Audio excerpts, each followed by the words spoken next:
Today's unboxing is going to be the Crosshair V Formula, a brand new 990FX motherboard.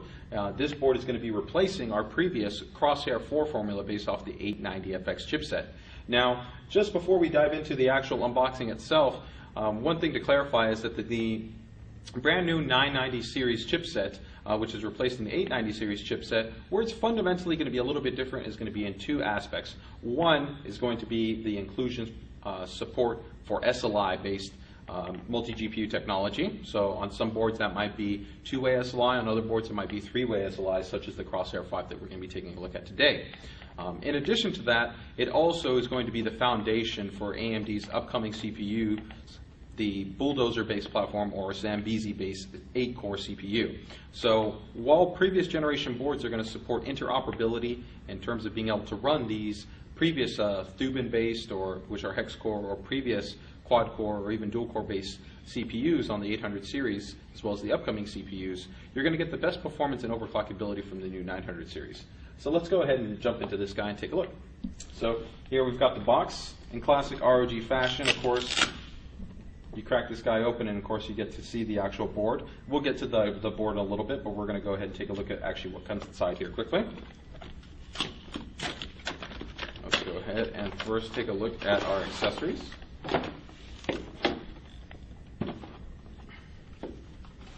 Alright, so first thing that we see here is we actually have some serial ATA cable labels. So this is a quick and easy way that you can go ahead and just attach these to your serial ATA cables and know what device is linked up to what device. Of course, we have the actual manual itself, which details the installation of the product and multiple aspects and features of the actual motherboard. Here we've got the support DVD. This is important. While you might want to always go ahead and check our support site or the vendor sites for the latest available drivers for the onboard components, definitely don't forget that actually included here on the disk is a full version of Kaspersky 2011, a great security application and antivirus, as well as we now are including Damon Tools Pro Standard, which is a really cool virtual disk ISO mount tool, so that if you got games or applications that you frequently utilize but you need to actually have the CD or DVD in your drive to actually run this application, you can now go ahead and use that program, mount it in the OS, and don't have to worry about always loading in a disk or taking anything out. See, we've got 6 serial ATA cables, and these are actually all the upgraded SATA 6G cables, which actually are additionally shielded and are better ground so that you can ensure higher performance, especially at the higher throughput speeds of the high performance SATA 6G based SSDs. We have our I/O shield, but just like any of our high-end I/O shields, of course it's Q-Shield, so it's got padding there to make the installation process a little bit easier, softer, and as well as minimize EMI. You've got the Q connectors. This is a great and easy way to let you go ahead and take the leads from within the chassis or slash the case and go ahead and connect these to the motherboard a little bit more quickly. Got some zip ties. Got your Crossfire cable. We got another Crossfire cable.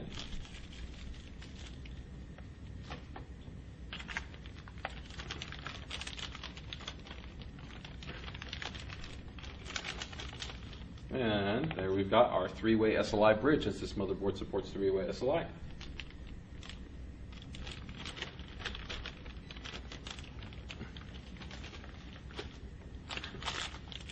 We also have our USB ROG Connect cable, which we'll be going into for those of you that are not familiar on what ROG Connect is.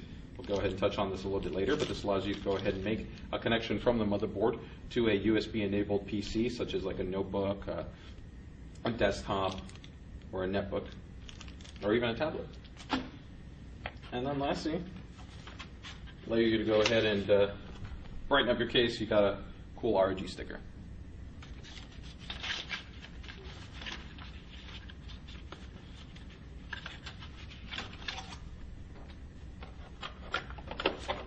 All right, let's go ahead and take a look at the board itself.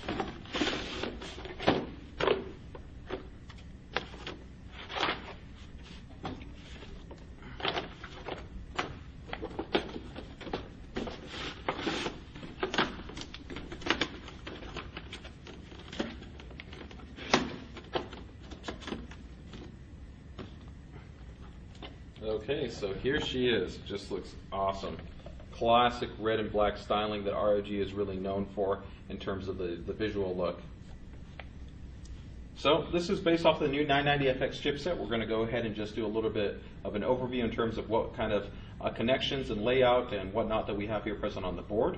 So first and foremost, you can see that we have a black AM3 Plus socket. So this denotes that this is actually the AM3 Plus designed for the brand new Zambezi and Bulldozer based CPUs that are going to be coming out. And of course, we have full support for all the current Thubin 6-core based CPUs that are readily on the market. Okay. Standard DDR3 support. The ROG board has been optimized and fine-tuned to allow for actually high-speed DDR3 performance. So the ROG team has definitely tweaked and tuned to ensure even in excess of 2133 DDR3 support. So that's a very standout feature for our motherboard here. Taking a look at the spotlight here, of course, is that we have a lot of PCIe connections. So we've got one PCIe by 16, another PCIe by 16, another PCIe by 16, and another PCIe by 16, with one PCIe by 1, PCIe by 1, and then one PCI slot. So a lot of connectivity available to you, and of course we've got standard dual slot spacing available to you if you were to go ahead and run two standard graphics cards, one here and then the other here, and you can still maintain spacing. And of course for those users that are interested in running three-way SLI, you can go ahead and enable one card, another, and then another. The great thing about that design is that you have three-way without overhang, so that you don't have to equip it into chassis, that when you have a motherboard that's designed for three-way without overhang, that last card is going to drop off and might require an actual chassis that has 8 slots, which is a little bit less common. So here we give you a lot of flexibility. Now for the users that are really interested in the highest level of performance, through an optional accessory called the expander, we can go ahead and actually add that onto the motherboard and give us actually more slots so that we could go ahead and enable actually up to 4-way SLI. So pretty awesome in terms of the features and functionality that we have for multi-GPU performance available to us on this board. So let's go ahead and jump over to the back I/O before we take a look at the rest here. You've got two USB 3 ports. These are powered by the brand new ASMedia 3.0 controller. This is actually faster than our previous generation NEC controller. Got the clear CMOS, PS2, eSATA, two more USB 2 ports, optical and Toslink, two more USB 3 ports, so far a total of 4 USB 3, two additional USB 2 ports. We then have gigabit LAN, but this is Intel gigabit LAN. And not only are we utilizing a higher quality of LAN controller that's going to give us better performance, lower CPU utilization, and a really mature driver stack that is really well in terms of its compatibility with different types of applications like TeamSpeak, Ventrilo, VMware clients, all kinds of different applications work really well with the Intel controller. So you not only get that great compatibility, but that increased performance. Adding to that, because this is an ROG board, we're also including a piece of software called Game First. This is special packet priority software which will actually optimize your packets as they're coming into the system to go ahead and give you the best performance for your games. And you can go ahead and select how to prioritize your actual games or what applications you want to get better bandwidth than others through a very easy and accessible applet. And that's on the software support disk, so definitely make sure to check that out. Here we've got that white ROG Connect port. You would go ahead and take this cable, connect it to this port, and then go ahead and connect it to your notebook or your desktop or your netbook. And this will go ahead and allow you to have low-level access directly to the motherboard to go ahead and do things such as turn off the system, power it on, monitor the actual post-process, take a look at your temperatures, be able to adjust the actual voltages, overclock the system, and we're even upping it up in addition to that and allowing you to actually control the GPU so you can overclock the GPU. So it's a pretty extensive level of functionality that's available to you in terms of ROG Connect and what you can do through it. Lastly, we've got 3 additional USB 2 ports here, so that gives us a whole lot of expansion connectivity available to you here. And then lastly, we've got the HD audio connections, and these are gold-plated connectors. Now, working along with the HD audio, we'll move back to the board here, and we can see that we've got our SupremeFX X-Fi 2 package. What that means is that this motherboard features Creative's X-Fi 2 package, and this allows us to go ahead and get advantage of THX Studio True Sound, as well as EAX5 support. So we got a lot of functionality in terms of being able to give you better sound quality, customize the sound experience, as well as give you that EAX, so that if you're utilizing a game client or a title that features EAX, you can go ahead and get the best positioning in terms of the audio. So let's go ahead and move back over to the rest of the board and take a look at what we have here. We've got our connections in terms of our CPU power, an additional one for more power under heavy overclock situations. We've got another Molex connector here, and this would be utilized when we're heavily benching the system or on a high-level overclock, multiple GPUs, and really stressing out the platform, and we need to ensure power delivery.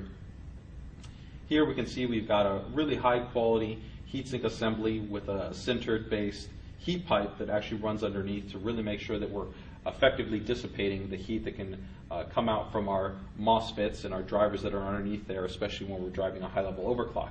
But this system is going to be running quite efficiently because it does feature our DigiPlus VRM technology. For ROG, it's even tweaked and tuned a little bit more for performance, and that's actually what we call the Extreme Engine Digi. Extreme Engine Digi is really focused at allowing you to be able to push the multiplier and the frequency of the board higher and higher and higher. It's the main reason why ROG boards have really set the precedence in terms of overclocking potential. And you can see that by the extensive superalloy chokes that we have actually here on the inside of the VRM. A little bit hard to see, but these are very high quality alloy-based chokes that give us a significantly higher amperage rating for how we can power the CPU, especially when it's overclocked. Moving over to some of the other options that we're going to have available to you on this board, it's going to be a lot of fan connectivity. So we've got 1, 2, 3, 4, 5, 6, 7, 8. 8 4-pin fan headers, so that's really unprecedented. You have a huge amount of connectivity available to make sure that you've got everything really well cooled. On top of that, we've got the optional temp sensors here so that you can go ahead and connect a probe and you can monitor the temperature in multiple points on the motherboard, so you can effectively go ahead and take advantage of that. You've also got your front USB 3, you've got your 6 right-angle serial ATA, and you've got your PCI Gen 2 AS Media serial ATA 7th SATA port here as well. So that rounds out most of the key elements on here. The only other items are pretty ordinary for a high-end enthusiast board. So we've got the voltage read points, the OC overclock button, start and reset. So hopefully you guys liked this quick unboxing. If you guys have any questions, comments, concerns, anything you're interested in checking out,